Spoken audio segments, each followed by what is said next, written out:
Pulla bağlı olan mövzunun davamına keçsək, bayaq dedim, pul enerji deyil, pul sadəcə vasitədir.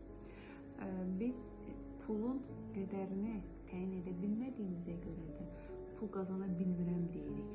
Biz əslində pul qazanırıq, amma qazandığımız pula əvvəlcədən məna yükləmədiyimizə görə onu bir belə deyək də vasitə üçün qazanmaq istəmədiyimizə görə qazandığımız pulun fərqində belə oluruq.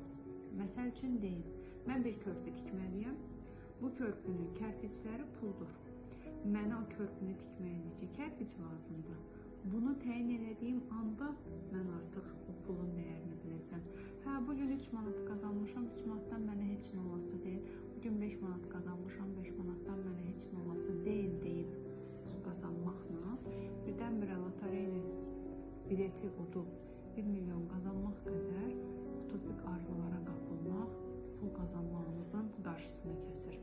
Yəni, siz konkret olaraq məbləğ qarşınıza qoyanda həmin məbləği hissə-hissə toplamaq istəyəndə artıq nəticə əldə etmiş olarsınız.